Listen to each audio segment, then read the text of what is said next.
आनंद मोहन की रिहाई को लेकर के बिहार की सभी पार्टियां आनंद मोहन को अपने पक्ष में लाने की लगातार कोशिश कर रही है।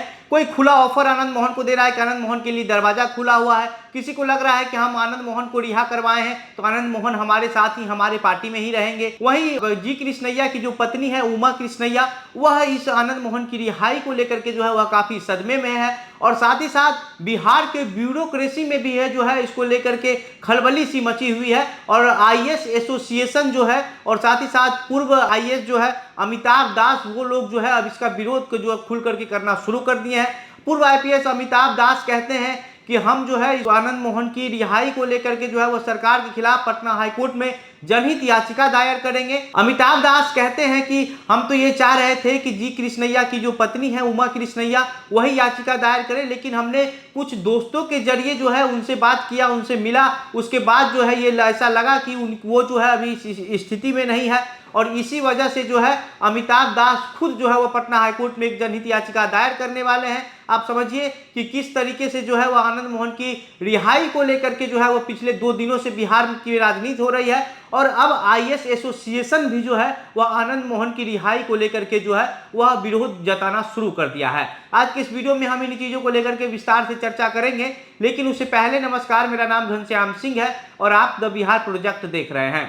दरअसल जब से आनंद मोहन का रिहाई हुआ है उसके बाद से जो है एक धारा जो है वो आनंद मोहन की रिहाई को लेकर के लगातार विरोध कर रहा है और इसके साथ साथ जो है पूर्व आईपीएस अमिताभ दास जो है वो अभी खुल करके अपनी बात रख रहे हैं कि किसी सरकारी सेवक की हत्या कर दी गई और उसके बाद जो है ऐसे लोगों की रिहाई कर दी गई। आनंद मोहन से लोग जो है डरते हैं। आनंद मोहन का जो टीम है वो बहुत मजबूत टीम है। हो सकता है कि उमा कृष्णैया जो है इसके रिहाई का विरोध को लेकर के कोर्ट जाना चाहती हो, लेकिन उसको भी जो है आनंद मोहन के लोगों के द्वारा धमकी दी गई हो कि जो तुम्हारे हश्र तुम्हारे पति का हुआ वही हश्र तुम्हारा भी हो सकता है अगर तुमने कुछ इस तरीके का किया या फिर बोला तो। वहीं जी कृष्णैया की पत्नी उमा कृष्णैया कहती है कि आनंद मोहन राजपूत है और सरकार जो है वह सिर्फ और सिर्फ वोट लेने के लिए, राजपूत का वोट अपने पक्ष में करने के लिए आनंद मोहन की रिहाई करवाई है और ये सब राजनीति का एक षड्यंत्र है। सबसे पहले जो है जब हत्या हुई थी उसके बाद जो है आनंद मोहन को फांसी की सजा सुनाई गई थी, उसके बाद उसको बदल करके सरकार अपनी राजनीति के जरिए जो है राजनीति की वजह से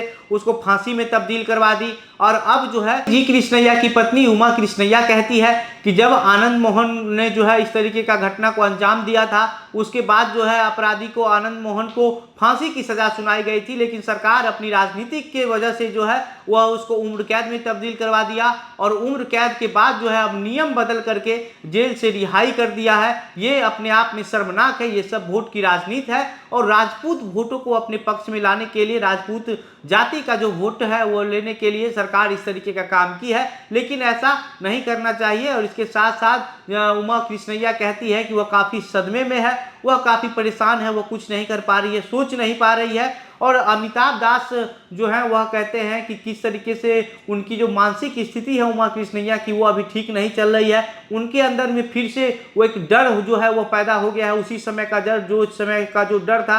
आप सोचिए कि उमा कृष्णैया जो है वो अपने बच्चों को लेकर के, बच्चों के साथ जो है वह बिहार आई थी और बिहार ने उमा कृष्णैया को क्या दिया, क्या लेकर के लौट करके गई उमा कृष्णैया, ये आप सभी लोग को समझने की बात है। और अमिताभ दास का कहना है कि वो जो है अब पटना हाईकोर्ट में खुद से एक जनहित याचिका दायर करेंगे कि आखिर सरकार नियम बदल करके कैसे एक अपराधी का जो रिहाई है वो कर सकती है। और चुनाव से पहले ये सब किया गया है तो आप समझिए कि राजनीति का भी जो माहौल है वो और गर्म है। कल सुशील मोदी भी इसको लेकर के जो है नीतीश कुमार पर बहुत कुछ बोल रहे थे। सुशील मोदी सीधा सीधा कह दिए थे कि आनंद मोहन से हमको दिक्कत तो नहीं है, लेकिन आनंद मोहन के अलावा जिस 26 लोगों को जो है वो जेल से रिहा किया गया है वह नीतीश कुमार का जो काम है वो सब राजनीति का है। और इसमें जो है जो 27 लोगों को टोटल रिहा किया गया आनंद मोहन के साथ साथ, उसमें से 8 मुस्लिम लोगों को रिहा किया गया और 5 यादव लोग को रिहा किया गया। बाकी किसी जाति के 1 या 2 लोग इस तरीके से